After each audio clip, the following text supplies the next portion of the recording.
banorë që janë pronar apo që janë aty me qira që jetojnë, që janë ndjekur dhe orën ditë shtëpisë, u janë shkrumbuar çdo gjë praktikisht, çdo dokument që kanë pasur, çdo material, para që mund të kenë pasur në shtëpi, bizhuteri, çdo gjë me vlerë që kanë pasur në shtëpinë e tyre, edhe ato të memorisë historike të familjes tyre, u janë zhduar pse? Sepse dikush atje, që dihet se kush e ka ndërtuar, kanë vendosur ta abuzojnë haptazi, qartazi me materialet e ndërtimit. E përsëris, nuk mundet një pjesë e fasadës digjet, pjesa tjetër ja.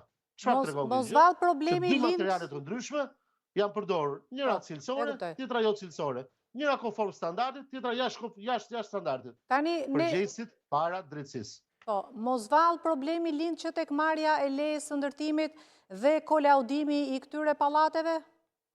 Absolutisht po, pra është një zinxhir i madh, ku të tërë janë pjesë dhe bashkëfajtor. Janë bashkëfajtor ata që kanë konceptuar projektin e tillë, duke kafshuar hapësirat publike dhe duke mos lejuar rrugët e bollshme që të futen dy makina njëkohësisht zjarr fikse. Aty synte, në ato pamje që pamë nëpër media nuk hynte asnjë makinë, jo më dy, nuk bëj fjalë për tyr dy makina zjarr fikse. Tu po vazhdoj. Janë bashkëfajtor po njësoj ata që kanë ligjëruar zaptimin e hapësirave publike si pasojë këtyre projekteve të bëra thjesht sa më shumë volum për të shitur pas pak volum për hapësira publike dhe sidomos në rast emergjence, siç u pa nuk hynte dot makina zjarr fikse.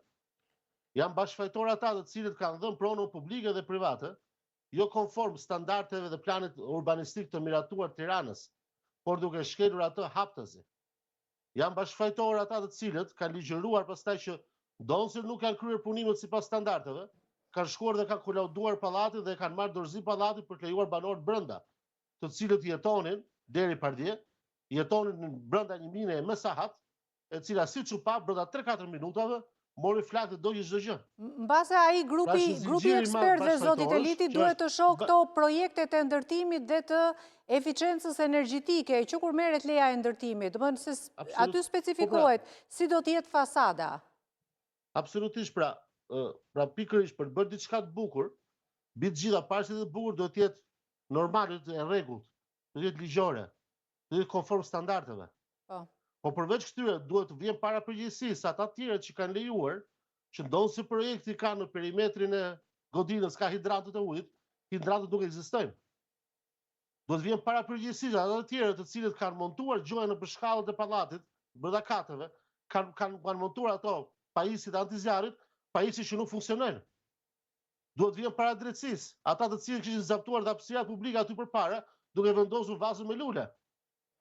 Pra çdo kush i cili ka pasur pak apo shumë faj